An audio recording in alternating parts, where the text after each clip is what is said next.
Hello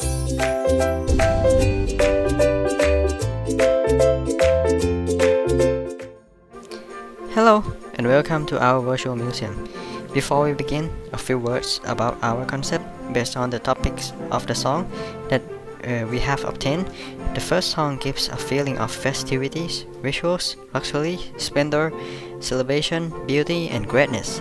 These sentiments will be used for selecting art to match the theme of the song. So, let's get started.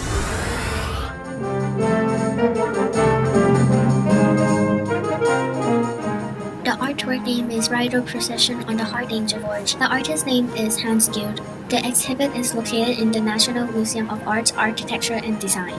The type of the art is painting. The title depicts a bridal procession crossing a forge in a boat after a wedding. The wedding guests have entertained themselves drinking and playing music. The guests are shown to be entertaining themselves, similar to the theme of the music, the theme of celebration and deliberation. The painting clearly depicts the same mood as the music, as wedding are meant to be a celebration of two people coming together.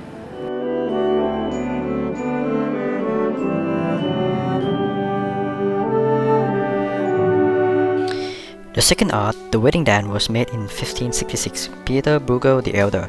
The way people are depicted dancing with arms swinging and loud laughter. According to source, during that time period, movement in joyful manner were restricted, as can be seen as rudeness to the upper class of people. Therefore, this painting shows the liberation from the stricter limit of the upper class to motion of people dancing. Therefore, theme of this painting perfectly fit the theme of the music, the theme of liberation and celebration. The third picture name is Flora, and the artist's name is Rembrandt from the State Hermitage Museum, and the painting is painted by oil on the canvas. The meaning of Flora is goddess of spring and flower. In this work, he combined pastoral and historical portrait, created in the year of their marriage. This painting shows the love and admiration the artist felt for the young woman. The painting shows the beauty of the couple that are in love and show how pretty the woman is dressed up for her husband. Above all, the atmosphere expressed the feeling of true happiness and love.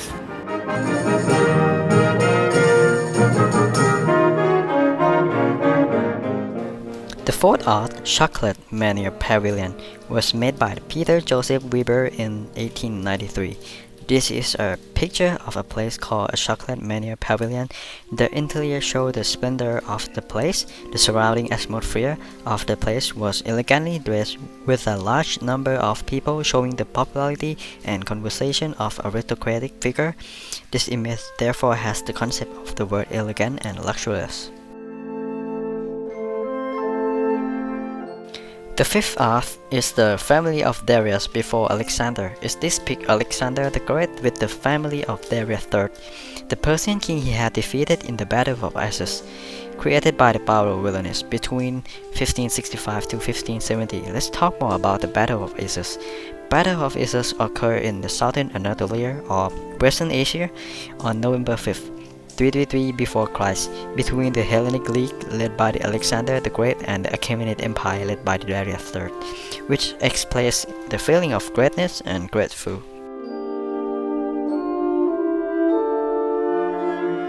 The sixth art name is Sistine Madonna, created by Rappel. The Sistine Madonna was certainly commissioned directly by the Pope Julius II.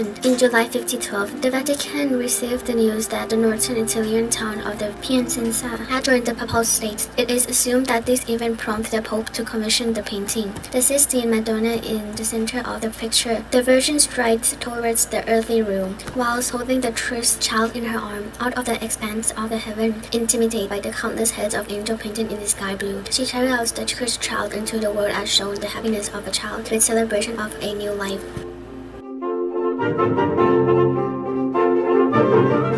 Seventh art, another oil on canvas, famous painted by the Jacques Louis David and his pupil when they commissioned for a group of American businessmen in 1808, the coronation of the Emperor and Empress. 2nd December 1804, the canvas represents the coronation of the Emperor Napoleon I and Empress Josephine in the Cathedral of Notre-Dame de Paris in Paris on 2nd December 1804, which expressed the feeling of elegance and luxurious.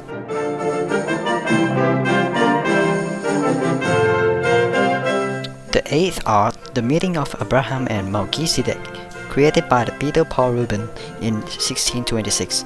This art shows the subject is an episode from the Genesis 14:17-24, where the patriarch Abraham returned victorious from the Battle of Dan. Melchizedek, the priest king of Salem, later called Jerusalem, offered Abraham a bread and wine and blessed him.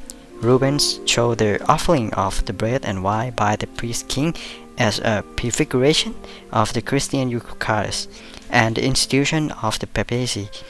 This art expressed feeling of religious and greatness. The name of the art, A Dance in the Country, created by Giovanni Domenico di Bello. The painting created by using oil on the canvas. The illustration depicting the atmosphere of a balloon, where at the center of the composition is an actress dancing with a young man. A young man is wearing an original costume of a character. In the background is the masked comic character. The town people who came see our dance are the modest and elegant, indicating that this dance is popular with the high society in that country. This picture has a concept of fun and luxury and the beauty of dressing up, just like the last picture that celebrates the happiness of the moment.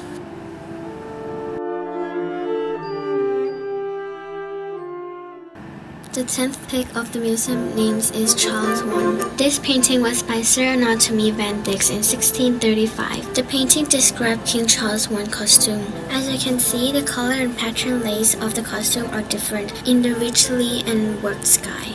All contribute to turning a commission into a work of rare beauty.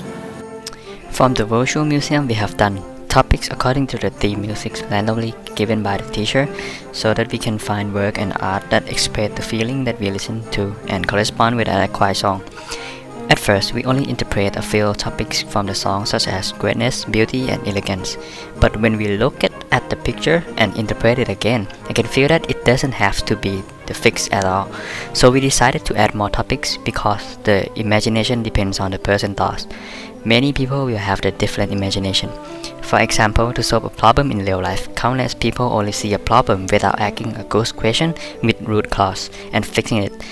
But people with imagination and creativity, they can deal with many different types of problems, such as problem avoidance and adaptation. I would like to end the presentation here. Thank you for listening.